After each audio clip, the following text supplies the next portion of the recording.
everyone, it's Jamal Thomas. Welcome to the Progressive Soapbox. So let's free talk for a bit. I haven't written this down, so this was more of a conversation than anything else. Let's talk about how we got here, politics-wise. I think we've had like a lot of events taking place over the past few days. Let's take inventory. Let's take stock. History is weird in this case because you can start at pretty much any arbitrary point and start from there. You can connect dots on this dot to this dot to this dot. So let's pick an arbitrary point. Let's go back to hope and change. Yeah, let's go back to hope and change. Alright. And to be honest, you can even go back further than that. This is kind of my point. I don't want this video to go too long. I would prefer to go back to the civil rights movement. Because I think that explains some of the context to how the parties have shaped up. In fact, hell, let's go for it. So, let's go back to civil rights movement. King, Malcolm X, all these guys. Push for civil rights. LBJ signs civil rights bill and voting rights. This creates a massive division in the country. Now, in the sense where all those Southern Democrats who hated the Democratic Party for signing that legislation jumped to the Republican Party. The context that we have now, or the contours of our election system, is based off of that. You had one party running Southern strategy, trying to get white voters, ginning up resentment against blacks and against the Democratic Party for their support of that legislation. You have the other party who's being somewhat multicultural. Now, to various degrees, the party has continuously run a Southern strategy, even though it's soft or, it's nowhere near as coarse as they used to run it. The Democratic Party, for the most part, has still retained that level of being a diverse party, at least in the sense of social, identity perspective. So you have a situation where a large part of the electorate, 50, 60 years later, line up, or demographic-wise, the non-whites, line up almost unanimously in the Democratic Party. Whites, on the other hand, line up in a Republican Party. And so you have this cultural tie that, for the most part, has funneled society in these particular ways. It's very strange, but it is the way society breaks up, or it is the way politics breaks up to some degree. So in that particular situation, you have a candidate who tries to be conciliatory, and he runs on a platform of hope and change. And he nails hope and change, like hits it to a magnificent degree of hope and change. He is a brand in the same way that Levi's or Guess jeans are a brand. But he had the force of history on his side. Like it was one of those things where he seemed inevitable in this case. He was an African-American president. He was saying this message of hope and change. And he was definitely changed from the previous presidents that went before. He spoke like Martin Luther King, and yet he was in politics. He was supposed to be a progressive. He was not a progressive. He essentially instituted the exact same war policies as the other administration, in addition to pro-corporatist policies. There was no hope and change. And there was no conciliatory moment between the parties. Even though he did try, there was still no conciliatory moment. And even if they were going to work together, there would have still been no change, which was the point. That was the point. So the next time a candidate comes up, you have one guy who's talking, I'm going to make America great again, which is essentially hope and change for a Republican audience. The other candidate, status quo, 101. I'm not changing anything. I'm going to give you milquetoast Tim Kaine. We're going to run this campaign like it was the 90s. Obama 2.0. Problem is, that guy didn't deliver any change. The guy said things and did not necessarily the opposite of those things, but certainly he was not effective in getting those things done. And it wasn't because he wasn't effective in a sense of opposition. He just didn't have it in him to do it. He wasn't interested in doing it. There's a difference in those things. So the public understands what took place. Are they going to vote for somebody who before this election ever took place, they already hate it. And even before that, or at the very least after that, what that party did to Sanders, because the party assumed that Trump would be so bad that they can do whatever they wanted. They could run with impunity. They assumed, well, in fact, they assumed two things. A, that their demographic advantage just gave them this overwhelming advantage. There was no way for the Republican Party to win because look at the demographics. All the minorities line up with us, including people who are educated, or it's like educated whites or something like that. But whatever. They looked at it as we have an overwhelming demographic advantage. They thought that they can behave with impunity. We don't have to worry about Sanders, whatever. What are they going to do? They're going to vote for Trump? Yes, many of them voted for Trump. Many of them voted for Trump. And you lost the election. That brings us to now. The Democratic Party, having to deal with that, didn't necessarily want to have an honest conversation of what that meant and why. Why had they moved so far to the right? Why could they not make a distinction between who they were and who the Republican Party was? Why? Now, it is far easier to turn around and say Russia at the top of your lungs, at least based upon the way they behave. They didn't want to deal with the main issues. Bill Clinton, during his time in office, he took a huge amount of money and he moved the party swiftly to the right, significantly to the right. Financial deregulation, whether you're talking about that crime bill, whether you're talking about gutting welfare. It's supposed to be a Democratic Party. This party is supposed to represent the 99%. Hell, at the very least, the 95%. He was taking right-wing policies based upon what was being put in his pocket. The moment that Bill Clinton did this, he completely gutted any association between public will and party.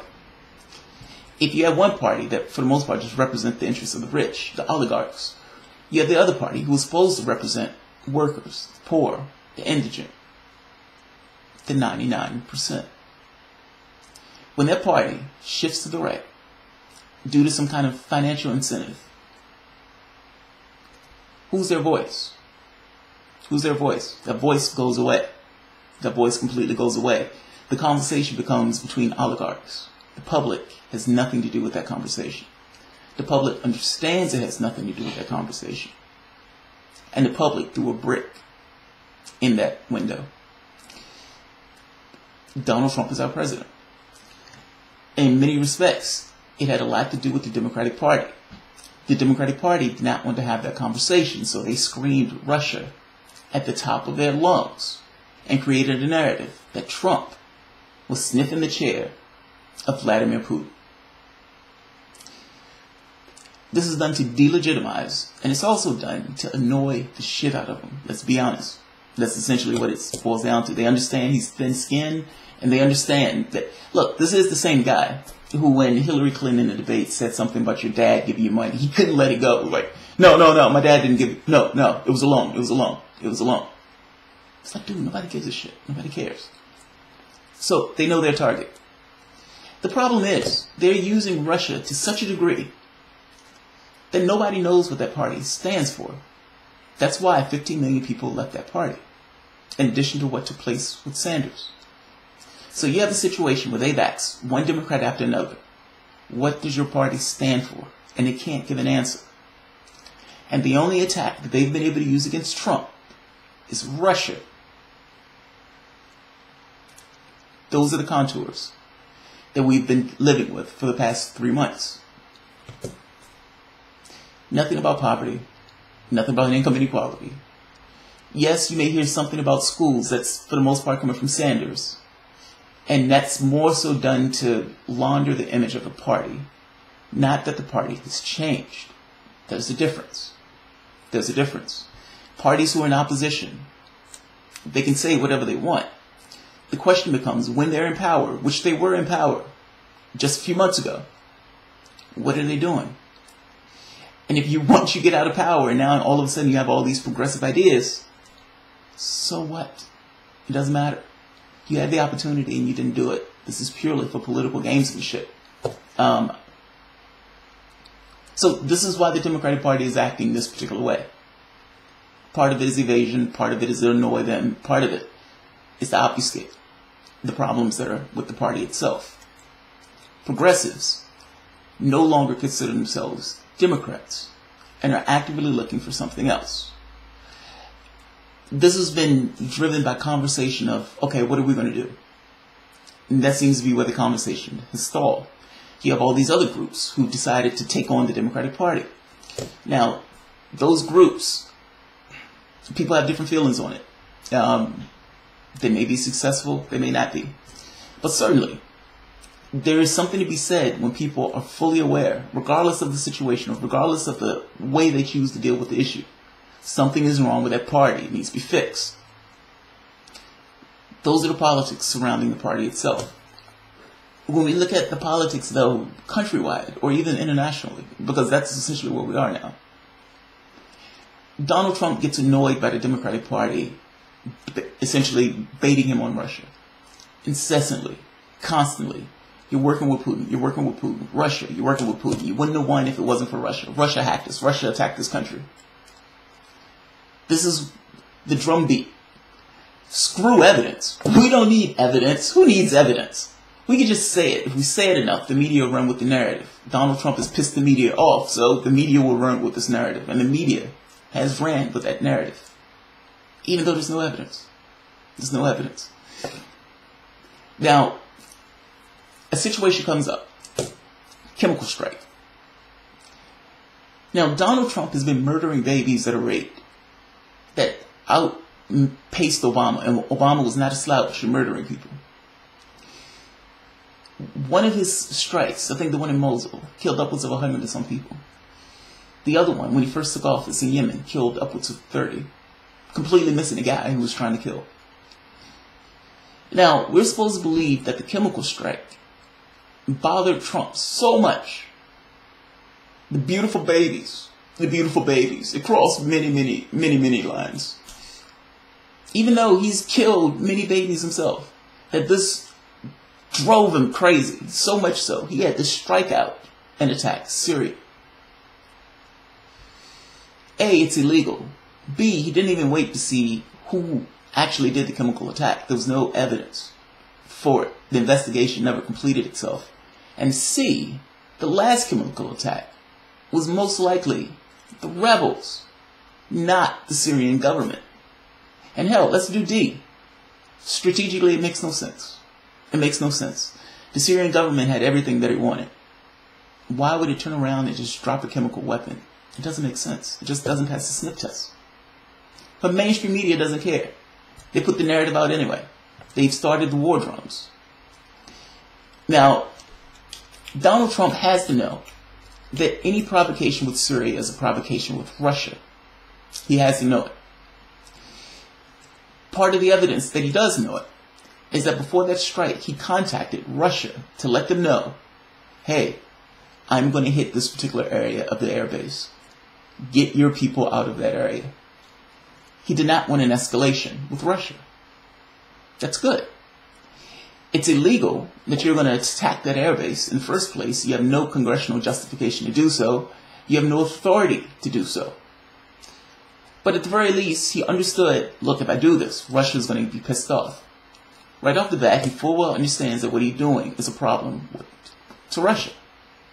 He's antagonizing Russia. Now, part of the reason he's antagonizing Russia, I would make the point, is to get from under that narrative. I think he wants to get from under that narrative. The reason why I said it's the contradiction, the behavior, the chemical strike. It doesn't warrant a strike like that. And at the very least, common sense would say, wait until you see the results of it. The fact that Trump has himself been killing people casually, there's no reason to believe that this chemical strike will stir any feelings in him at all. He took a political opportunity to attack another country in order to help himself politically at home.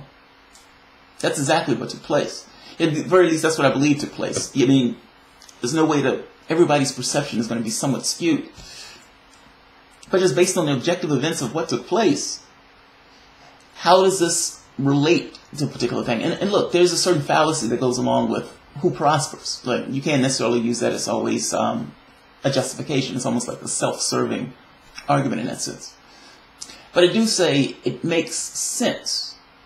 You know, if you look at what's a contradiction and what's a result within the context of things that take place. Now, liberals take this basic information of Trump did an illegal strike. Trump did not have justification for that strike, but he made that strike anyway. Trump full well understood that it's a provocation with Russia. Trump contacts Russia to let them know, get your people out of that area. I am not trying to start a war. Does Trump believe to himself, okay, if I strike him, he's not going to start a war over that strike. He'll be pissed, but he's not going to start a war over that strike. And at the very least gives me a little bit more political clout to these people who are on my tail about Russia. Now, this is somewhat pointless. The only people who are on Trump's tail about Russia is Democrats. Nobody else believes this stuff. But certainly it's getting under his skin. Otherwise, he wouldn't do the strike. At least I don't think he would do the strike. So, liberals, not progressives, liberals, takes this stance of, progressives for the most part have taken the stance of, this is illegal. He has no right to do this and to attack this country, and we don't necessarily know where the other chemical strike originated from, so the last thing you should be doing is unilaterally attacking another country. That's a progressive position. Democrats have taken this weird conspiracy theorist position, this Rachel Maddow view of information, that the reason why Trump attacked Syria is because he's colluding with Putin. And in colluding with Putin, they're trying to make him have a better image of himself. So it's like, hey, let's get together. I'm going to fire off some missiles and attack this area. And you're going to pretend to be upset. And as you're pretending to be upset, it's going to look like I'm not associated with Russia. They're coming up with a conspiracy theory. They're trying to find some way to justify their understanding of reality. Their understanding of reality essentially being the Maddow defense. Russia hacked the election. Russia hacked the election. So if they need to try to find a way of saying, all right, well, Trump struck Russia. In order to be consistent with our view of events, Trump would have to be working with Putin to make that some kind of coordination so he can do that strike. I mean, that would explain why he did the strike. They're working together. That's insane. That's insane. There's no reason to believe that's true at all. Like, there's no evidence for that. It doesn't even make sense from a consistency standpoint. Vladimir Putin. And so let's jump across the pond to those politics. I don't necessarily know what's going on in Russia in this sense, but I can say in the sense of just power in regards to how people behave. People behave in ways that help them accrue more power. If you're a politician, you behave in ways to expand your authority, to ensure your position. So just based on those general principles of power, Putin is not going to let anything take place that's going to tarnish his image. That image being of the guy who's riding a bareback on a bear. Like, the point I'm getting at is his image that he's cultivated is, I am a strong man, I am virile, I am made of iron, I am potent. That's his image. Donald Trump striking missiles in that particular area when the world knows that Russia is back in Syria makes him look bad to a certain degree. It makes him look bad to a degree. Now, this is going to force him to push back against the narrative, meaning they're beefing up security in that area. They're going to beef up air defenses. They're going to be more hostile in regards to interacting with American troops. No, they're not going to start a nuclear war over the first strike in that way.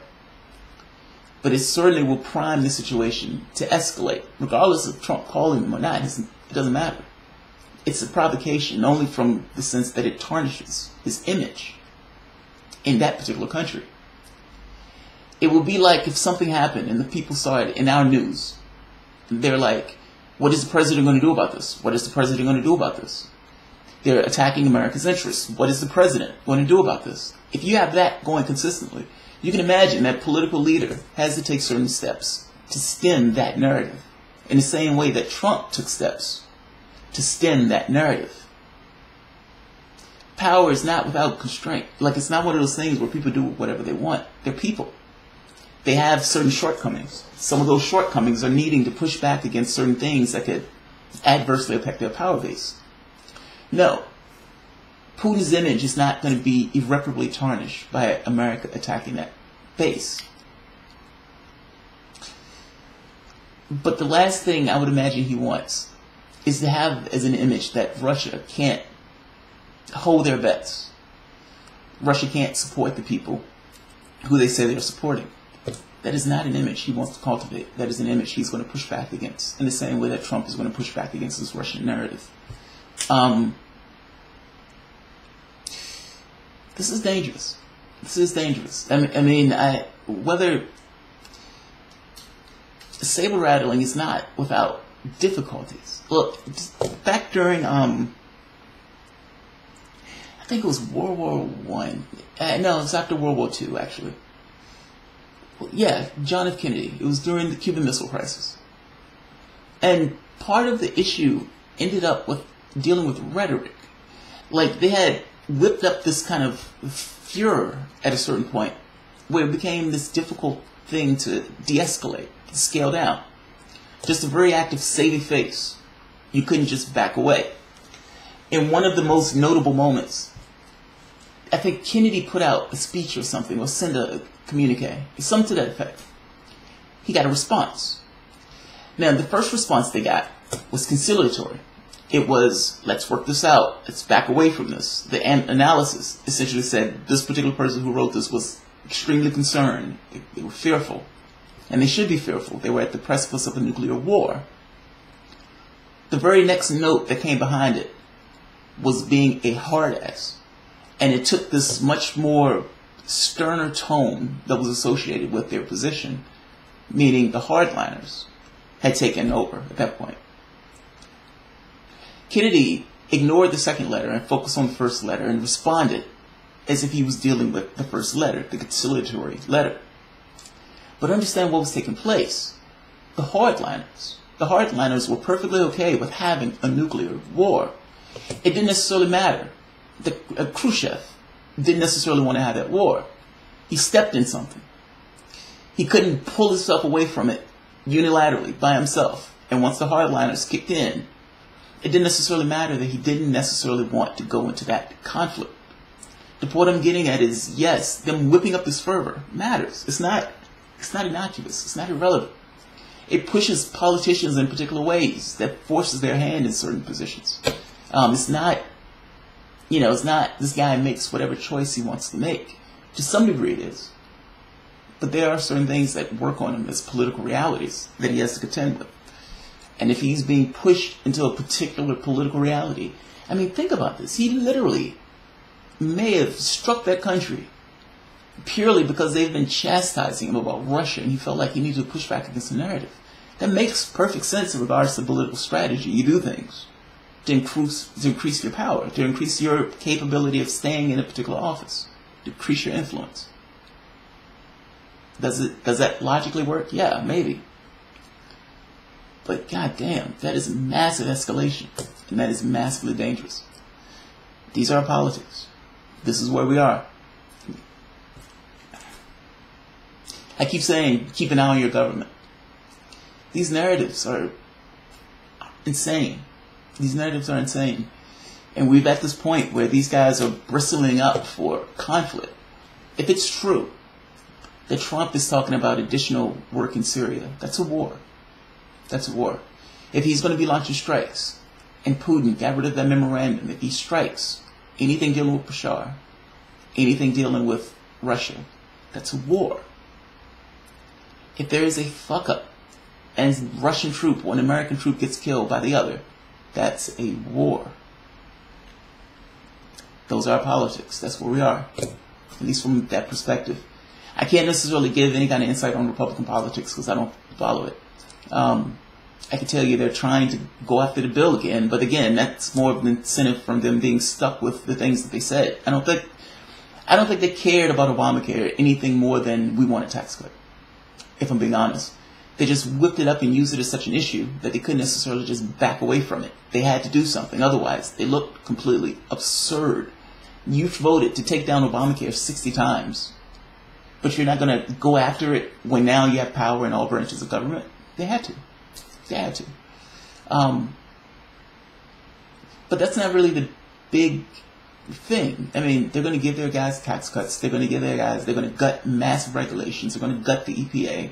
They're going to get any and everything that they've wanted for years. Democrats can't do anything about it. I hope the public is okay with this because they're going to earn it. They've earned it.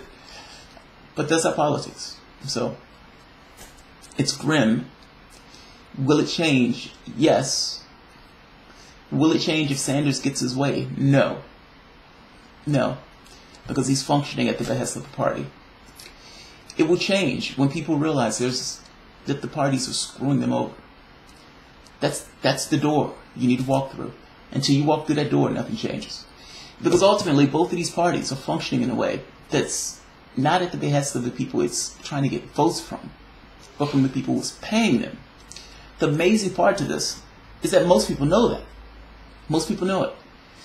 It doesn't necessarily affect that voting.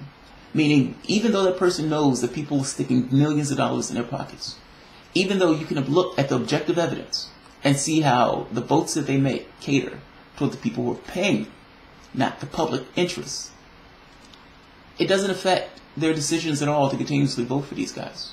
It's amazing. It's amazing. I told you I don't care about the parties. I look at it from the standpoint of there's a problem. What's the solution to that particular problem? If neither party is doing anything about trying to get to a solution, then I don't give a shit about either party. It's that simple.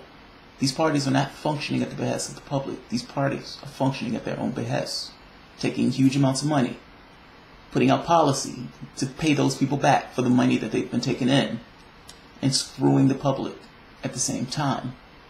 What you call freedom is not freedom. What you call freedom is not freedom.